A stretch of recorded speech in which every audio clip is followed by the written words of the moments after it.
This has 35 grams of protein for just 409 calories per serving. Hi, I'm Ken. This is Losing in 2025, and today I want to share with you how this blender and a bunch of stuff that I put in it helped me to lose over 100 pounds in 2025. Today, we're going to talk about smoothies, and if you stick around to the very end, I'm going to show you my favorite smoothie recipe that has been a staple of my diet over the last 10 months and helped me to achieve my weight loss goals. My hope is that today's video will help you achieve your weight loss goals as well. So let's get started.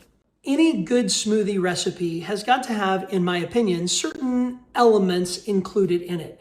If your goal is to give yourself an additional tool that you need to manage your macros, control your calories, and get the nutrition that you need in order to achieve your weight loss goals, then here is what I would suggest you include in each of your smoothies. The first thing that you want is for it to taste good. And so you want to start with some fruit to add flavor and sometimes a little color to your smoothie. I like to use frozen fruits for the most part, and the hero of most of my smoothies is the frozen blueberry. Almost every smoothie I've made this year has had frozen blueberries in it. Now, the next thing that you need, in my opinion, is to put in some good frozen vegetables. Now, some people will ask, why do you put vegetables in your smoothie? Aren't they supposed to be sweet and fruity and refreshing and all that good stuff? Well, for me, adding vegetables into my smoothies accomplishes several purposes. Number one, it helps me to get more healthy vegetables into my diet.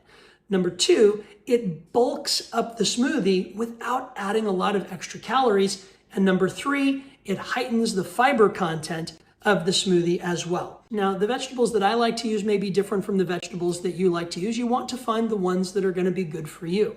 But one thing that I recognize is that I need to include more greens in my diet. And I'll be honest, I'm not a huge fan of eating greens by themselves. So mustard greens have proven to be the best option for me. Another vegetable that I like to include in my smoothies is some type of cruciferous.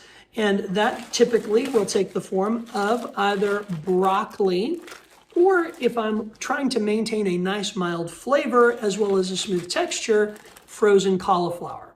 Frozen cauliflower is my go-to when it comes to smoothies because I love the texture it provides.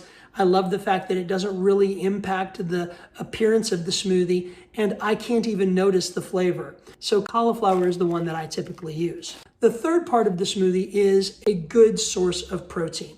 Now, what I will do sometimes if I've noticed that I haven't had enough protein is I will double up on the protein sources, which is a great way to really make sure you're getting the maximum amount of protein in that smoothie and balancing out the macros that you want to maintain in your diet.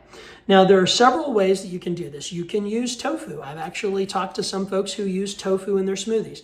And from what I understand, it doesn't really negatively impact the flavor very much. That having been said, the majority of the time when I'm making a smoothie, I'm going to have some type of protein powder that I've added to it.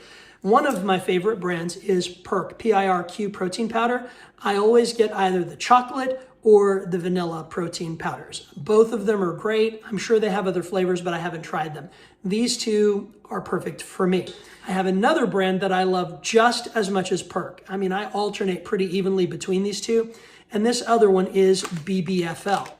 BBFL comes in both vegan and non-vegan options. I go with the plant-based option, and this is a turmeric flavored protein powder. This is fantastic if you like turmeric. So this is a great protein powder if you want something with a little different flavor. Now, if you are a purist, someone who likes just to stick with the traditional flavors, BBFL also has cocoa cream. They have the chocolate flavor, so this is great as well. Both of these are wonderful flavors. They have others to choose from also, and lots of great wholesome ingredients in both of these protein powder options. Now, maybe you're someone who does not like to use protein powders. You can always go with beans.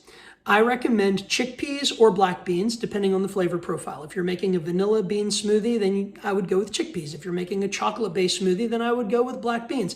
Not that either one impacts the flavor a great deal, but you want your vanilla smoothie to look like a vanilla smoothie and you want your chocolate smoothie to look like a chocolate smoothie, right? Now, in addition to the protein powder being an option or the beans being an option, if you really want to maximize the fiber and the protein content of your smoothie, use both, right? Put in the protein powder and the beans, and you will max out the protein and the satiation that you're gonna get from that smoothie recipe. Again, some type of fruit, preferably frozen, some type of vegetable, greens and or cruciferous, either one or the other or both, then some type of protein. There is another ingredient that you can add to your smoothie if you want to take it to the next level in regards to nutrition. Those are things like chia seeds, or if you prefer, flax seeds. Both of these can provide some omega-3 fatty acids that are really helpful to your overall nutrition and well-being and are great additives to your smoothies. That is my philosophy of smoothies, right? Keep the calories low, keep the nutrients high, add in extra fiber and protein where you can, and use it to balance your macros, whether you're having it for breakfast or sneaking it in as an afternoon snack. Now, all that having been said, it's time to make my smoothie and show you my favorite recipe. Today's smoothie is going to start with 1 cup of frozen mustard greens. As you can see, I've already added the mustard greens. I'm going to go ahead and go with 1/2 cup of chickpeas. We're going to add 1/2 cup of frozen cauliflower, 1/2 cup of frozen blueberries, and 2 scoops of Perk protein powder. Then we're going to add some water. I don't measure the water. I just add enough to make sure that all of the ingredients are covered.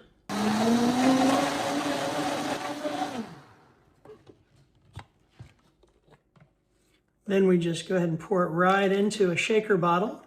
Here's the finished product ready for taste testing.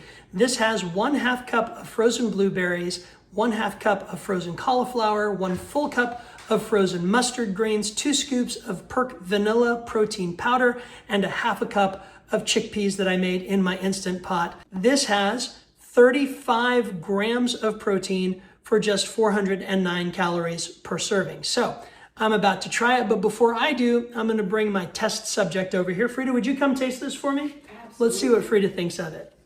Give it a shot. Hey. That's good. Is it? Yeah. You think so? Very good. I'm gonna drink after you. Hope you Okay. guys don't mind. Here, let's see. It is good. Very good. It's really good. So try it out. And the main thing is that you find a smoothie recipe that works for you. Not everything that I make does she like. Not everything that she makes do I like.